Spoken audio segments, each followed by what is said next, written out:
ভাবছেন ঘরে বসে এত সুন্দর একটা কেক কিভাবে বানাবেন, তাও আবার স্বল্প খরচে? চলেন আজকে আপনাদের সাথে শেয়ার করছি। প্রমিস করলাম এই রেসিপিতে তেমন কিছু ব্যবহারই করব না যা আপনাদের ঘরের মধ্যে থাকবে না। আমি সবসময় কেক বানাতে এই ময়দাটি ইউজ করি, তাই আপনাদেরকে জাস্ট দেখিয়ে দিলাম। এখানে আমাদের লাগছে 1 কাপ পরিমাণ ময়দা। এভাবে জাস্ট ময়দাটা নেবেন। তারপর ময়দার সাথে 2 চামচ, এখানে আমি 30 ml করে 60 ml কর্নফ্লাওয়ার ব্যবহার করেছি। একটু ভালো মানের কর্নফ্লাওয়ার ব্যবহার করতে পারলে কেকটা একটু বেশি সফট হয়।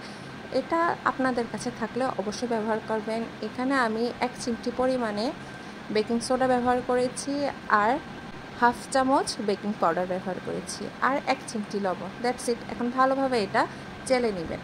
এখানে আমি 4 ডিমের কেক বানাচ্ছি, তাই প্রথমে 4টা ডিম খুব ভালোভাবে সুন্দর করে আপনারা একটু ভেঙে নেবেন।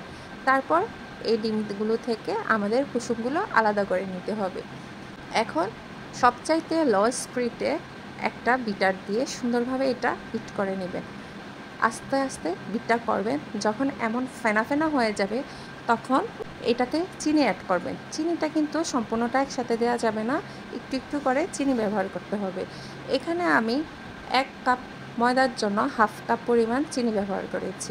এটা হচ্ছে সবচেয়ে স্ট্যান্ডার্ড মেজারমেন্ট। আপনারা চাইলে আর একটু বেশি চিনি ব্যবহার করতে পারেন, কিন্তু বেশি চিনি ব্যবহার করতে যাবেন না, তাহলে কেকটা সগি হয়ে যাবে এবং কেকটা হওয়ার পর একটা ভিজা ভিজা ভাব থাকবে।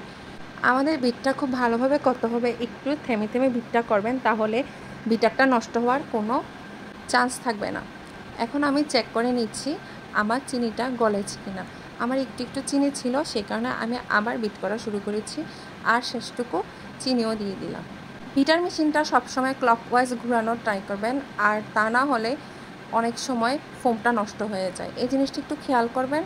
আর বিটারটা এক জায়গায় রেখে আপনারা যদি কেকের বাটিটা ঘুরান, মানে ডিমের ফোম করা বাটিটা ঘুরান, তাহলে একটু ভালো হয়।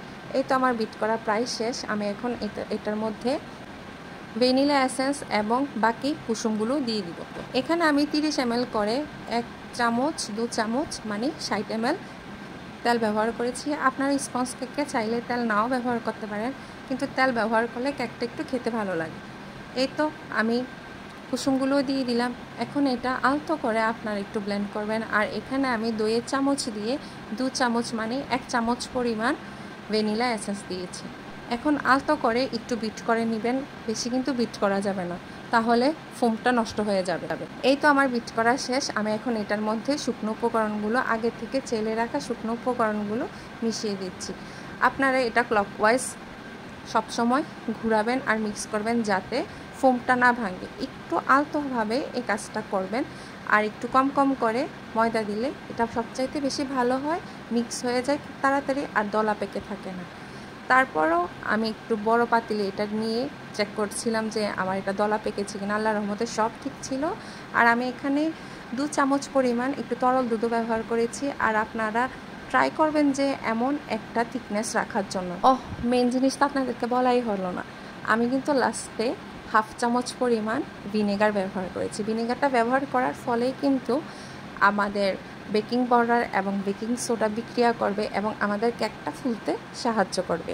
আমি কিন্তু কোনো কিছুই গোপন রাখিনি, আজকে আমি সব কিছু আপনাদেরকে বলে দিয়েছি। যদি কারো উপকার হয়ে থাকে প্লিজ আমাকে কমেন্ট বক্সে এসে জানাবেন। এই তো আমি এতটুকু পরিমাণে জাল দিয়ে সুন্দরভাবে কেকটা 20 থেকে 25 মিনিট বেক করেছি। এই তো আমার কেকও প্রায় ঠান্ডা হয়ে গিয়েছে। এই হচ্ছে আমার কেকের ফাইনাল লুক।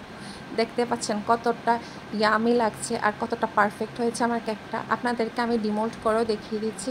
মাশাআল্লাহ, দেখেন কতটা সুন্দর এসেছে কেকটা। আমি এটা 9 ইঞ্চি মোল্ডে করেছি 4 ডিমের কেক। ডিমের সাইজটি একটু ছোট ছিল, যার কারণে আমার সম্পূর্ণ মোল্ডটা এটা ফুলফিল হয়নি। আর আপনারা যদি বড় ডিম নিয়ে থাকেন তাহলে আল্লাহর রহমতে এই মোল্ড পুরাটাই ফিল হবে। এই তো আমি এটা কেটে দেখাচ্ছি। দেখেন আমার কেকটা কতটা পারফেক্ট হয়েছে। আর আমার ভিডিওটি দেখে ভালো লাগলে অবশ্যই একটা লাইক দিয়ে যাবেন।